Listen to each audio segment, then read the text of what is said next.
Welcome to Beyond the Firewall, the business bytecast, where tech and business collide.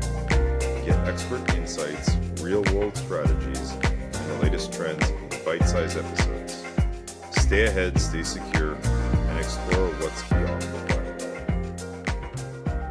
Hello, everyone, and thank you for listening in to the Beyond the Firewall, the business bytecast. Here we are talking about how business and technology interact and converge. Today, we're actually really very special guest today. We actually have Eli Posnikoff, president of Spark Forward. He's currently owner of a Toronto leading electrical contracting firm. Eli has been in the construction electrical industry for the past 25 years, working in various projects from industrial to commercial space. Eli's worked on virtually almost every type of project out there. Welcome, Eli. Hey, Rez. Thank you for having me. Real pleasure, and thank you very much for being on our podcast. It's really intriguing to get various industries, being in construction and electrical. It gives us a different twist versus typically office businesses, and everyone thinks we're just doing professional services.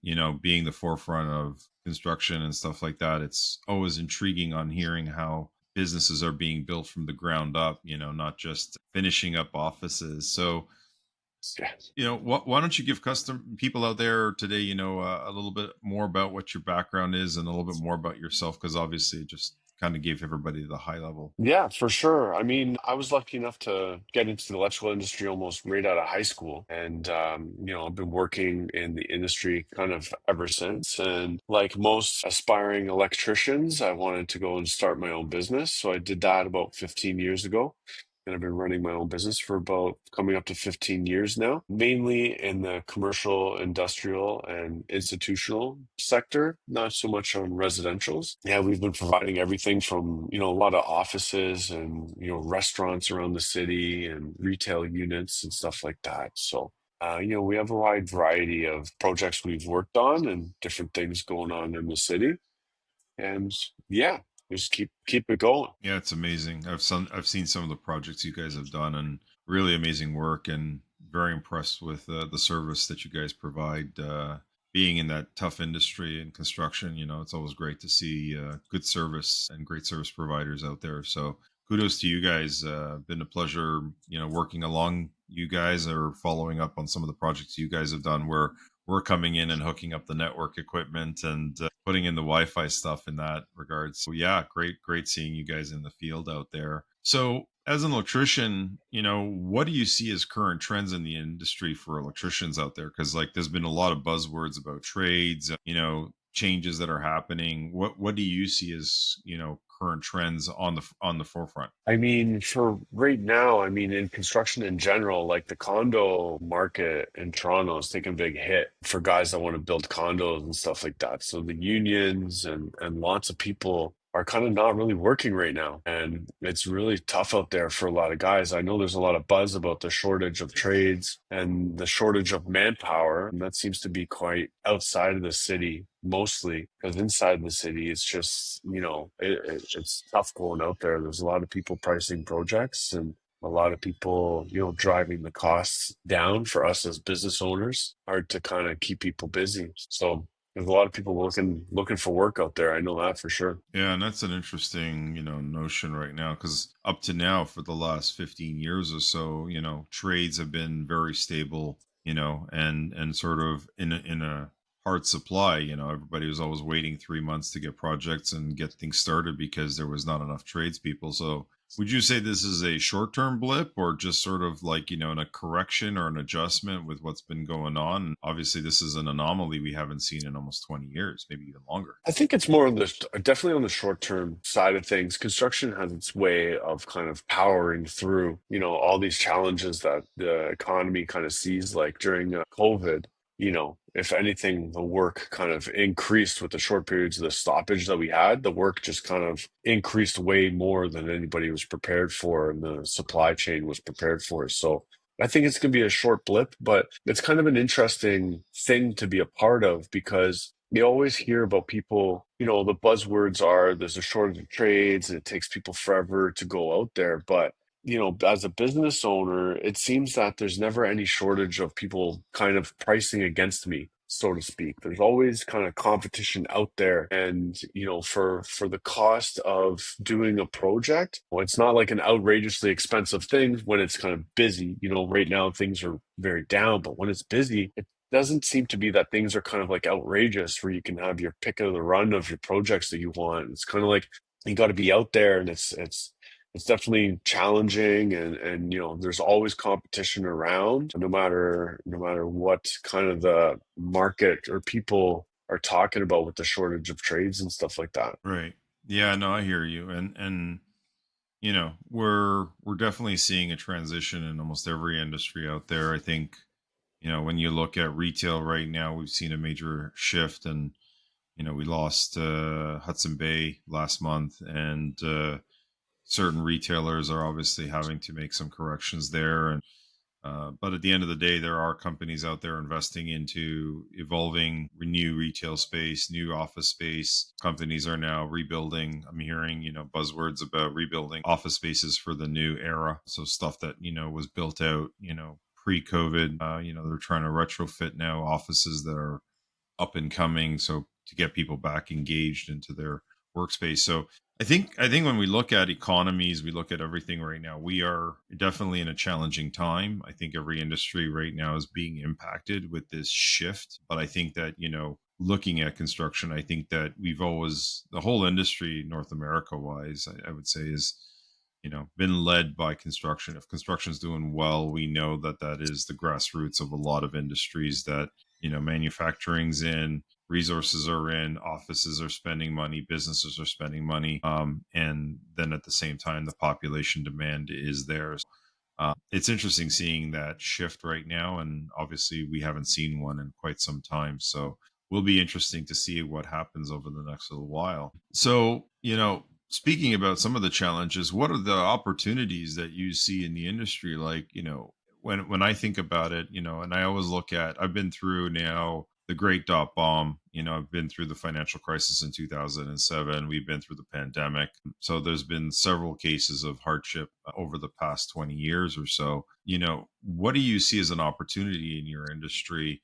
Is technology going to help you out, or is there other verticals or any sort of things that are percolating that you see coming out of this, when companies or when businesses are going to start spending again, and it's going to be start roaring, and the furnace is on fire again? I mean, well, first off, I'd like to kind of point out that the retail is kind of interesting that you mentioned that the retail sector, especially within construction, I find is kind of a little bit stronger than it should be. Like the economy is kind of down, and people shouldn't be spending money on going out and restaurants and stuff like that. But it seems like the retail, there's no shortage of kind of like new restaurants and those kinds of things popping up all over the place. So it's kind of like an odd kind of thing to be seeing that, it's almost like one of the strongest things that are happening in Toronto right now with construction is the retail sector. And That's interesting.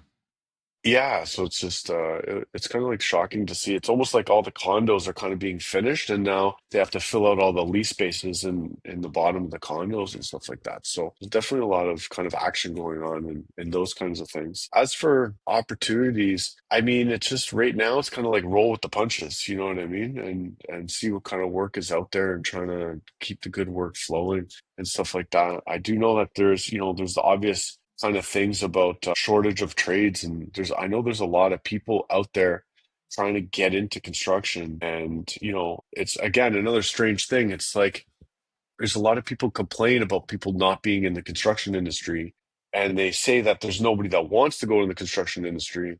Yet from my experience, what I've seen is, when I put an ad on Indeed or something like that, I get a flood of like 200 to 300 resumes of people that want to be electricians and want to get a job. And the problem is they don't have any experience, Hmm. and in any industry, nobody wants to hire someone with no experience, like it's almost like this shortage. The people that are looking, they want like the perfect experienced kind of guy or woman to come into the position and just be like a rock star. I'm not finding a lot of employers are kind of wanting to take the time, which is like a couple of years, right? It's not like it's a couple of months, it's a couple of years to train some of these people that want to come in and learn the skill and learn the trade and kind of get going, right? So I definitely see an opportunity, whatever opportunity you want to see it, but for employers right now to try and bring in as many people that are kind of newer at the trades to themselves and try and spend some time training them and teaching the skills and passing along all the skills that we know as experts into the new generation, because that's kind of something that's desperately needed in the industry right now, right? Like a lot of people are just sitting back complaining, all millennials or Gen Z doesn't want to work and they're lazy and they're on their iPads and all this and that. But from my experience, I've run into lots of young guys that are just dying to kind of have somebody give them an opportunity just to kind of get in. That'll come work for free and they'll do whatever you ask them, as long as somebody's out there to kind of give them the opportunity. That's amazing. And you know what? It's great to hear that, there's this opportunity for the younger generation that wants to get into the space. And obviously that's an interesting perspective of the challenges and opportunities from the trades out there to take advantage or even embrace the next generation that want to get into it. But I want to step back a half a second there. You were talking about retail and restaurants and stuff like that. I'm really intrigued that Toronto is booming or doing really well in the retail and the restaurant space. And it's true. Like every Monday and Friday, there's a new list of opening restaurants and new stores popping up. And do you think that that is just an update to, what was and what people are demanding today, where restaurants are now adopting to the newer style of experience where customers are no longer just, ready to walk into a retail store that's kind of like doom and gloom, or, restaurant that's kind of shabby and they just want that nicer new experience? Or do you see potentially the consumer spending, like I can tell you right now with us, like a lot of customers today, the purchasing of laptops or some of the IT equipment, the best analogy I can say is what was a Cadillac type customer is now buying a Chevy. So like, customers that were buying these high-end laptops that were $3,000 today, they're coming back and they're like, okay, we want another laptop, but I want to buy a laptop now for $1,500 or $1,800, not $3,000. They're shifting their spending. They're still spending, but they're just not buying the high ticket items anymore. They want to still have fun. They still want to get out there. They just not going to buy it on luxury products. So where do you see that kind of happening in that space? I think I just see kind of people kind of getting out and spending like a little bit of money. Like you drive around the city and Friday, Saturday night, especially with the nice weather out, like Monday, Tuesday, like you go onto Ossington Street or something like that. Like it's just packed with people. And obviously, the hockey game that just ended unfortunately last night. People were out. They were out. You know what I mean? Like I was in a going out for dinner like 9 o'clock at night myself, and people are out there. Yeah, Just kind of supporting.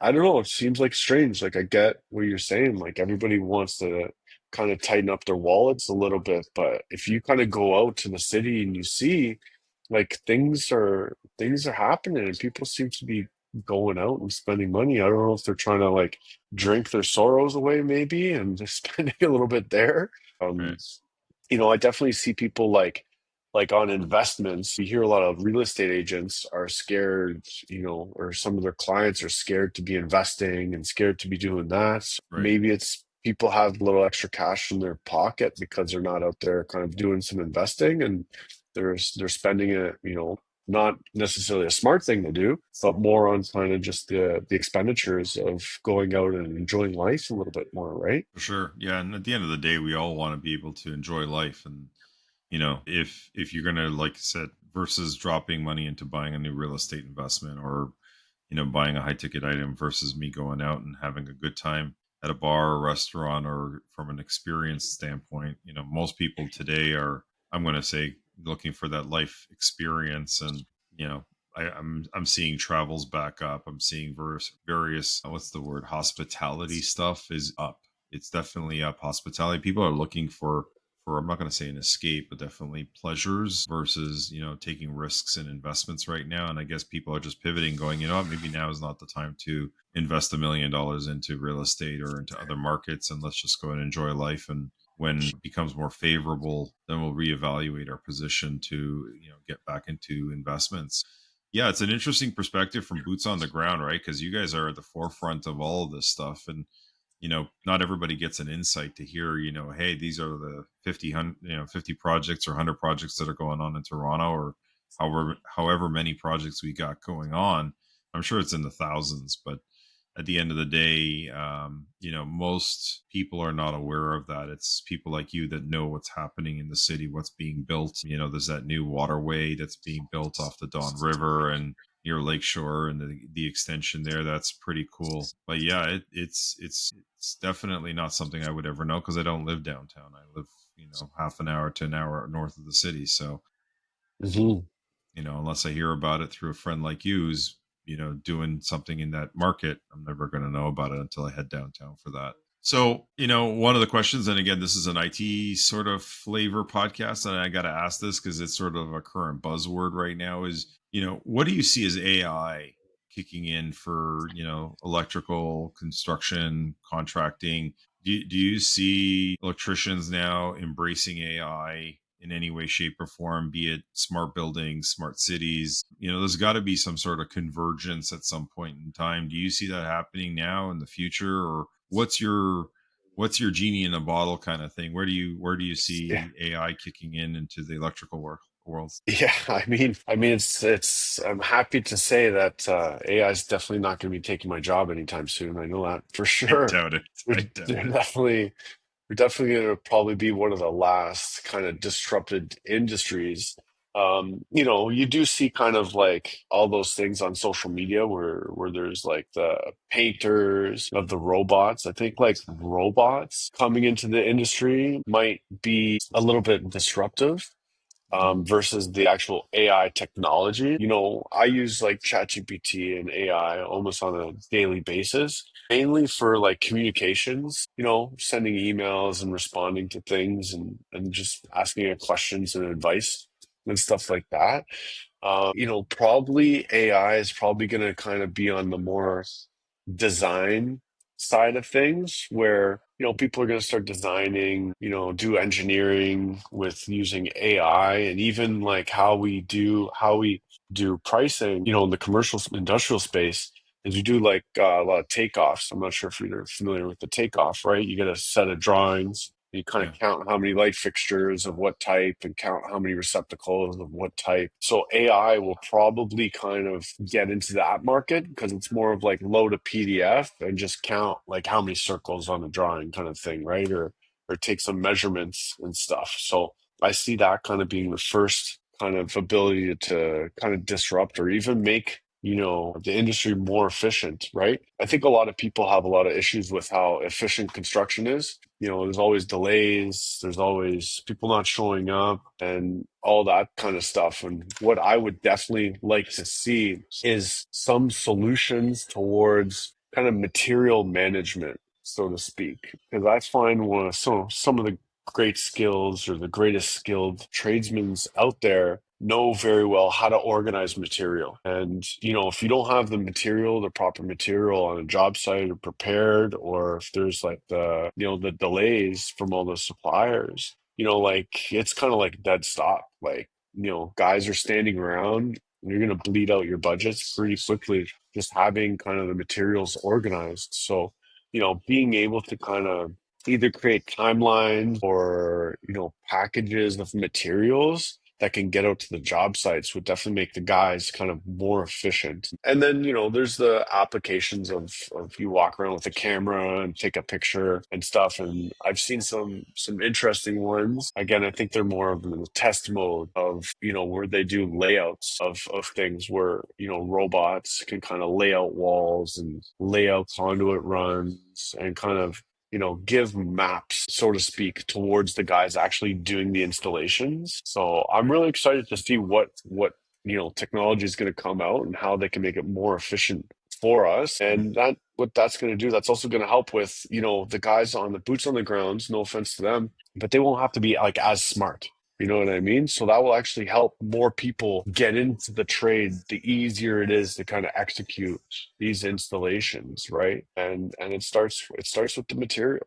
being able to put a good material list together. Right, and at the end of the day, an electrician is not a material calculator, right? Or computer technician. I can tell you right now, he doesn't want to know about the bits and bytes about how many computers are in the warehouse or what's being delivered. So at the end of the day, if AI is going to help analyze and determine gaps in the work order and make sure that enough conduit or enough fixtures or enough cables being ordered for the project, and they're like, oh, wait a minute, you didn't factor this bend, and you need to add an extra 100 feet of wire because you didn't think about that, and all of a sudden it saves the contracting company now another 2 weeks on the project. There's millions of dollars to be saved. So yeah, I think AI and technology is going to really take into effect when it comes to project planning, discoveries, analyzing.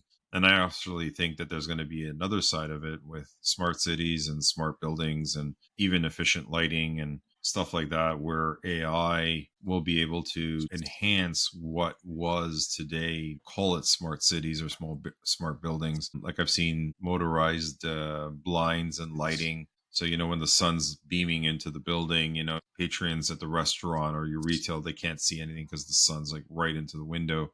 So they got the motorized lights. Well, now AI is going to be able to say, well, the summer I've got this, this altitude or this latitude type of thing, whereas in the winter time it's different. So it's going to be able to adjust the lighting based on day. Even if it's a cloudy day, it may not want to close the windows or the blinds.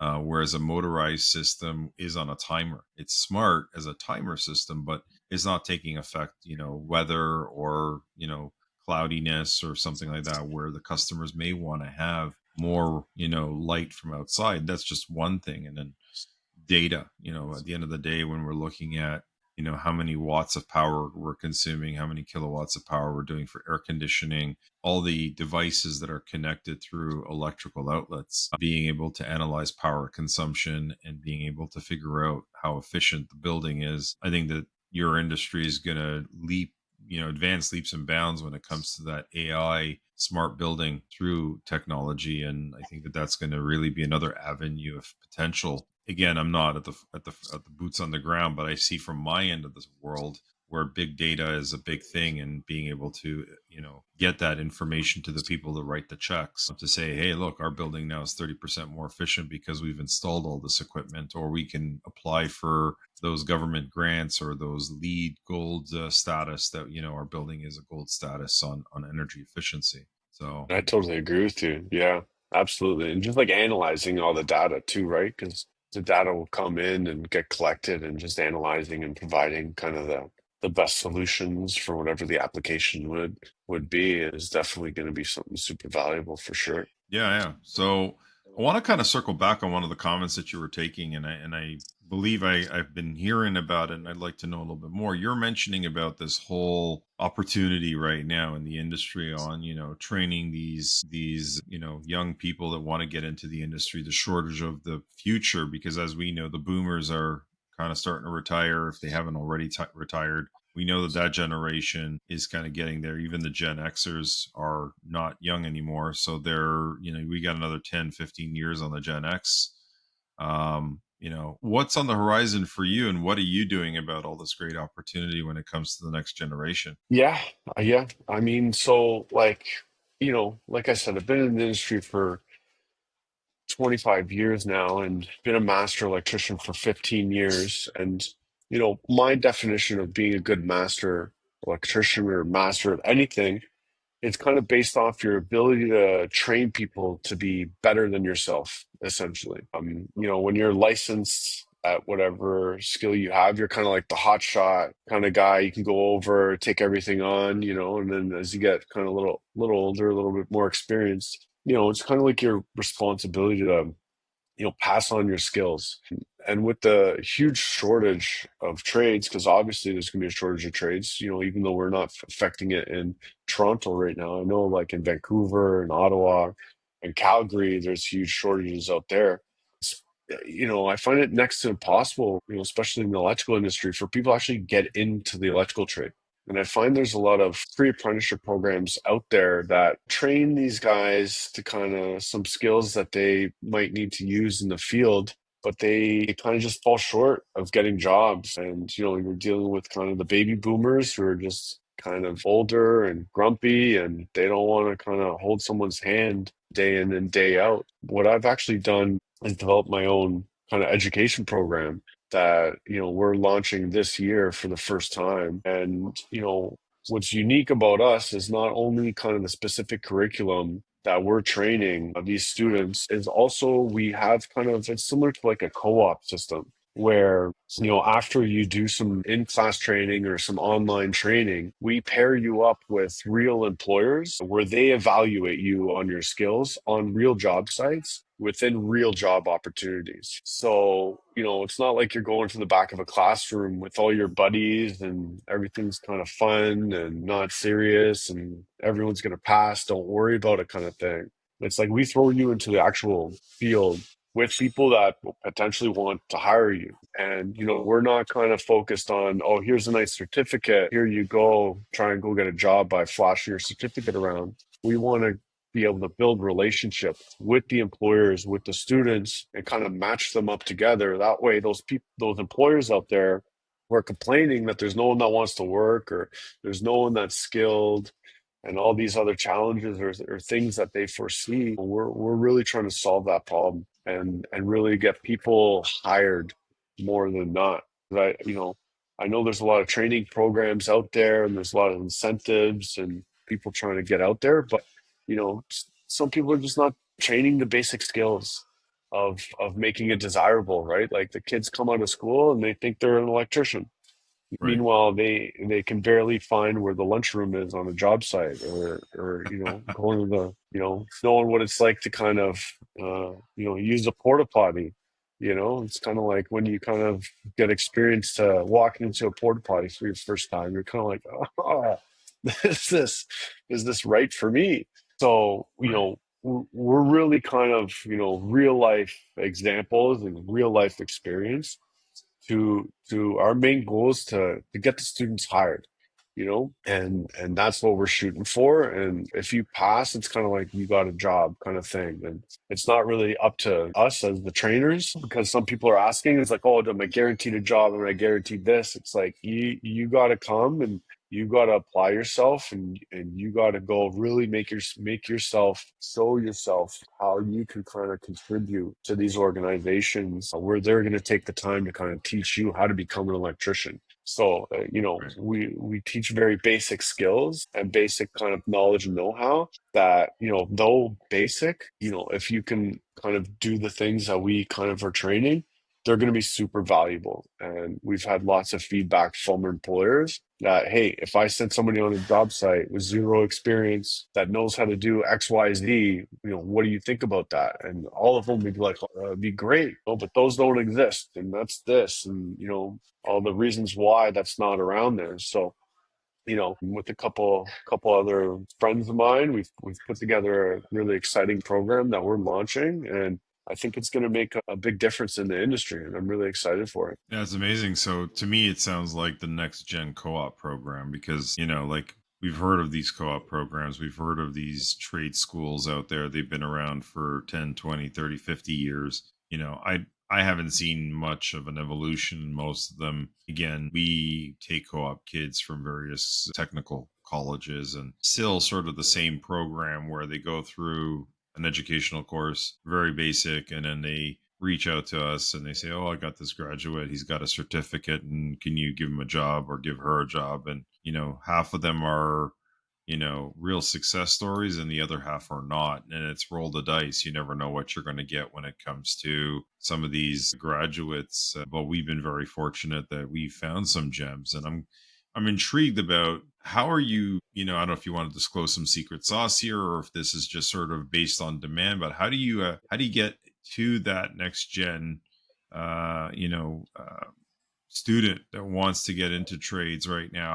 How are they reaching out to you, or how are they coming to you saying, we went to our community college, they went to this program, they became, you know, whatever course that they took and they're not able to get a job, you're going to augment that and help them bridge that gap between a community college in the electrical industry and then get them to the actual contracting companies or the electrical companies. Is that the end game here? Well, yeah, I mean, sort of. So we're going to provide the training. So one thing that's appealing for the employer side is that we're going to provide specific training Right. for the students to make sure that they have the skills and the know-how of that to make it appealing for the employers and us matching up with them with the employers.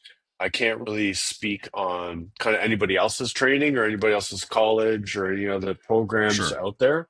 Because we have relationships with employers and we are very specific about what we're training the students and what the end goal is for those skills that the students are to have in order for them to make them desirable. And, one thing that gets misconstrued a lot is these are like entry level positions. So these aren't people that come in and they can, run conduit, for example. A good electrician is always based on how good they are at running conduit, right? So we're not teaching kids how to run conduit and saying you know how to run the best conduit out of our program. We're making you skilled at entry level kind of skills or tasks, so to speak, to make sure that you can come into an organization and really provide what the employer's looking for. Because when an employer hires somebody and they want somebody that if someone comes in they can say that I can do all these things to be an electrician and I know all these electrician things to kind of accomplish, you show up and you have very little experience at doing those things, like you're not going to last very long. And, Right. I use the example of like, how many times did you like tie your shoe before you knew how to tie your shoes? Like at least 100 times, right? So practicing a couple things in a workshop and then going out to the workforce and be like, I know how to do this, I know how to do that. In my opinion, you're not gonna get very far, right? So we're really going to take kind of the simplest of skills that, and knowledge, right? Skills and knowledge. We're going to ensure that you kind of comprehend these skills and knowledge, and we're going to get you into the real world where you're actually using it in the real world. And then the employers are going to come to us and be like, does this guy know how to do this? Does he know how to do that? Right. And then it would be like, would you hire this person? Right. And then they're going to go and do that 3 times. And hopefully by the third time, there's enough of a relationship developed with the employer where they're going to be able to take a chance on you, right? And Right. another thing, sorry, another thing that's very important about our what we're teaching is the basis of it is, it goes back to gathering material, right? So if you have the ability to gather material to do certain tasks, you're going to let the person or the licensed electrician, you're going to give them enough time to be able to show you how to do those installations properly. Because if there's not enough time, like I can't tell you how many lost time or lost hours there are on job sites looking for material, or this got thrown out, or we don't have enough screws, or we don't have this. Go get this. You know what I mean? Like the conduit is on the other side of the building. Go get all the conduit, bring it back. Oh, you forgot the boxes or something like that, right? So gathering and organizing material is kind of like the key point where if you can set up a workstation, very effectively and efficiently, then the skilled tradesmen are going to be able to have the time to train you on how to install and use those things. So that's really what we focus on. Cool. Yeah, I actually had a question in regards to this. So your candidates slash students, they need to have completed like an electrical diploma, or are you actually going to run them from straight out of high school? Like, are you looking for that type of like straight out of high school with no job skills, no, but wants to get into trades, and you're giving them ground zero, and you're training them straight from ground zero, or these are students that have gone to a community college, done an electrical program through a community college, and then really just want to hone their skills and they come to you guys, like, or are you taking them from both angles? Like, I just want to get some clarity on that. Yeah, yeah. So definitely from ground zero.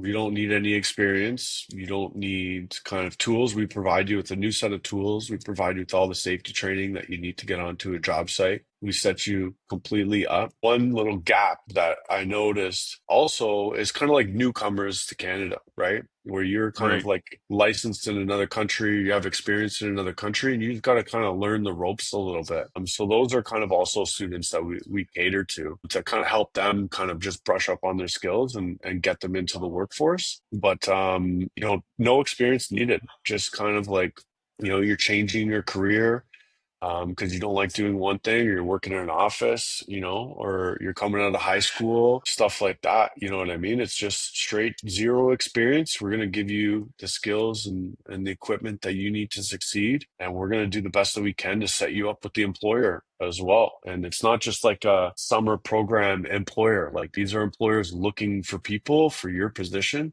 that, hopefully they hire you by the end of the day, right?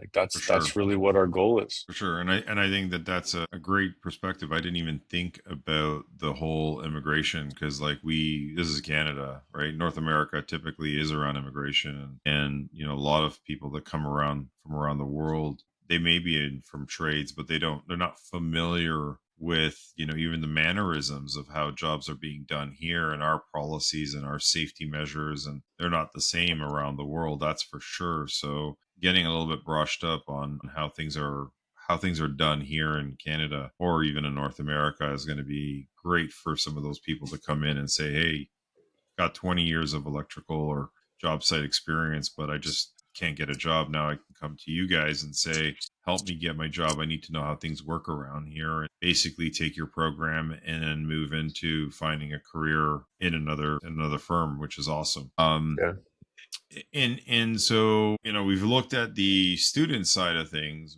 What do you see? I'm a construction company. I'm a GC company. How am I engaging you, or how are you guys engaging with some of the people that are looking for these guys? Like, are you building a laundry list of them? How are you engaging them and keeping a pulse on them? Because obviously you're going to need to be working with almost everybody out there in respect to, in construction or electrical. How are you working with those guys and keeping on the pulse on demand and skill sets? definitely, definitely. Well, I mean, first of all, you can always reach out to us from our website, the Electrical Academy, and we're on Facebook and Instagram these days as well. You can send us some messages. We do have a form on our website to fill out.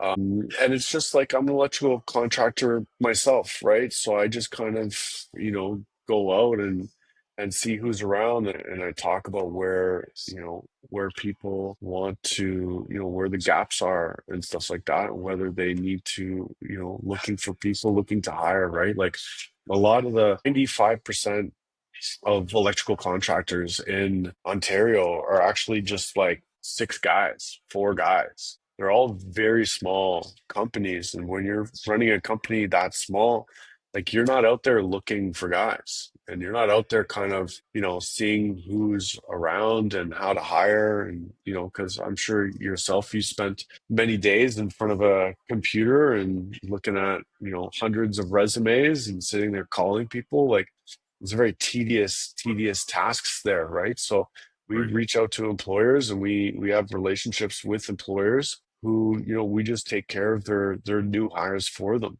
right? And bring them in there. And that's, one of the biggest things is some of the employers are scared to train people because, once they train somebody, they get their license, they're going to go get a better job somewhere else, right? Like, and Correct. I'm so scared, I don't want to train anyone.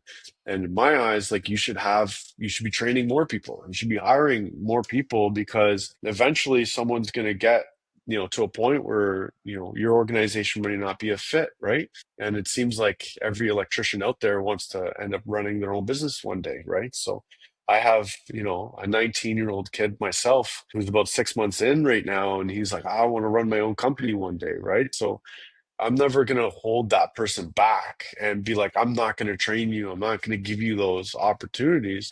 So I just kind of develop relationships with the people that understand that, you know what I mean? That you got to be kind of creating this new generation of skilled tradesmen, because there's opportunity out there. And, whenever I've had my kind of like top tier guy leave, as long as I have someone else behind them ready to step up to the ballpark, you know what I mean? And as long as you have a good kind of organization and a good kind of community, within your teams, like, you barely even notice it, right? And you just kind of just keep training those guys and keep trying to, teach them the skills that they need. Because we definitely, as skilled tradesmen and guys that are retiring, we got to be passing on the skills, or else everyone down the line is just gonna hurt. Yeah, and I think it's an interesting perspective because when you are looking at a small business, and I agree with you, majority this is Canada and North America by part is mostly small business, right? Like this country was built on small business. A lot of people forget that, small business is the backbone of this country. And when you look at small business, Canada, that means it's typically owner operator. It's less than 20 employees for the most part. I would say it's less than 10 employees. And even though I think classification in Canada is like under 100 employees, but for the most part, I think about 80 or 90% of them are sub 20. So when you're looking at that, the biggest expense to most businesses is staff and staff turnover between training, getting them up to speed, the turnover, leaving the firm, and then having to, hire an agency or going through the recruiting process again and then having them do it all over again. Most firms, it's not an option. It's not, they don't have the time and the effort and the patience to do it. And so, having a system that helps, expedite that and has more of a call it, a turnkey solution for them, at least with, let's say, an 80 or 90% success rate on it, I think is going to be massive because now it's like, okay, well, Joe's decided to go and move on to a bigger firm or start his own business. I don't want to spend the next 2 months, 3 months trying to train somebody to just learn how to work on the floor here. We're now going to be able to go out to you and say, hey, I need one or two guys to start on Monday. And you've got the portfolio and you've got resources on that. Yeah, I mean, again, these are entry level people, Yeah, yeah. right?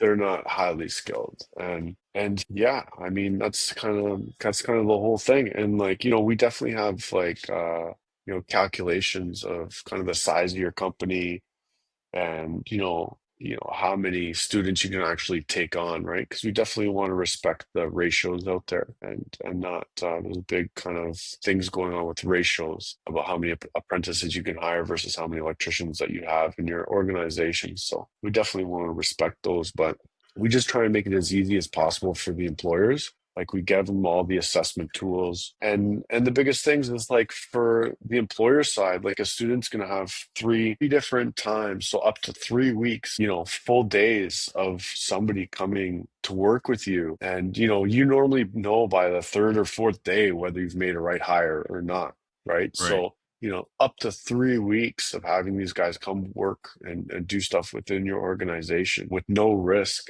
towards you, just really makes the process so easy for really trying to fill those voids and really trying to get more people on the tools working. So I have another question about this, and I don't know if this is ever even thought of, but like I just was wondering. So, you talked about immigrants, you talked about, skill sets not a barrier to entry. Do you see a shift in demographics when you're looking at women? Like, are you seeing more women now going to be having access to this economy or this market? Because, trades has been predominantly male. Do you see your academy being sort of a catalyst to support women in trades and being able to get in with zero to little experience so that they are able to use your program to get into the workforce? Absolutely. I mean, it's for anybody who's just ready to work. I mean, women or newcomers to Canada, like whoever, we're gonna, I think the biggest thing is like, as long as you're kind of like ready to kind of work and put the effort in to really kind of be persistent, you know what I mean? To get Sure. along, like, I think it's gonna help everybody get into the trades. And I've seen a huge uptick to more women that want to get into the trades and stuff like that. And it's hard for anybody, right? Like, people aren't out there being like, I don't want to hire a woman because she's a woman. People are just aren't hiring people that don't know anything, right? Because they could Right. come couple months in, they'd be like, I don't like this. I'm going to leave. Or, I want to go be a plumber, or I'm going to go work at Starbucks instead. I don't like construction, right? So it really just kind of gives the exposure and the real world experience to everybody who wants to be a part of it. And there's definitely no discriminations. That's one thing why we really don't need to know anything. You just got to kind of, understand that, construction is not, it's not for the faint-hearted, the types of environments that are out there, right? And there's not much that we Correct. can do about just the environments, right? Like there's a lot of like working outside when it's raining, working in the cold, working in the heat, working in remote areas, working at night, working on holidays, right? So as long as people are ready to work and ready to go, I'm willing to give everybody the same opportunity. Yeah, no, I think it's amazing because I think that, my notion has been when I've spoken to other women that have wanted to get into trades and stuff like that is the intimidation factor, not knowing where to start, and the stigma that it's, predominantly males. So, having that opportunity with an organization like yourselves being able to make it very accessible even from the startup,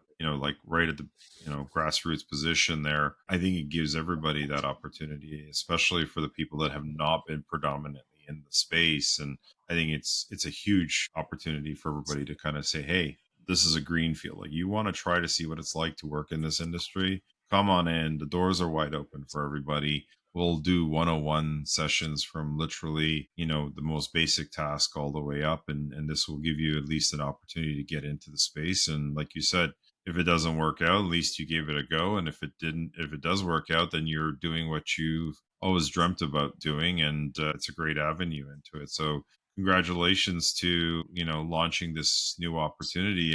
And just for clarity, the Electrical Academy is up and running right now. Is that correct? Yeah, yeah, you can Perfect. go online and register. There's some questionnaires to fill out and some qualifications that are needed because a lot of it's based on, especially with the employer part, right? Sure. Depending on what area you're in, we need to kind of match you up with an employer and stuff like that. And So yeah, that's we're up and running. so the electricalacademy.com, is that the correct website? It's elacd.ca. So it's just like Okay. a short So firm, Electrical why Academy. why don't you repeat that so that everybody gets that down again? elacd.ca. All right. So yeah, no, that's amazing. Congratulations on the new vertical. I think that, every industry out there is at a focal point. I think we all need to sort of look at what we've been doing for the last 10, 20 years and see how to pivot for the next 10 to 20 years. And I know that we're at an inflection point. We're looking at what's next in our industry. And ironically, I asked AI a couple weeks ago saying, hey, when is AI going to replace my job? And it's like, well, based on my analysis, it's going to be 5 more years that, help desk will be fully augmented by AI. And, you'll need to find other verticals within technology to be relevant. So, great to see that you guys are already looking at the next evolution of where the demand is going to be. And I congratulate you on all the great success and look forward to Thank you. hearing more from you. Eli, it was a pleasure having you on our podcast. And I want to thank all of our listeners. If you like what you hear, please like and subscribe. Tell all your friends about it. We are still getting started. A lot more. And thank you for listening. Have yourself a great day. Thank you, Russ. Thanks for having me. Pleasure. Thank you. Looking forward to having you back in the future. Thanks.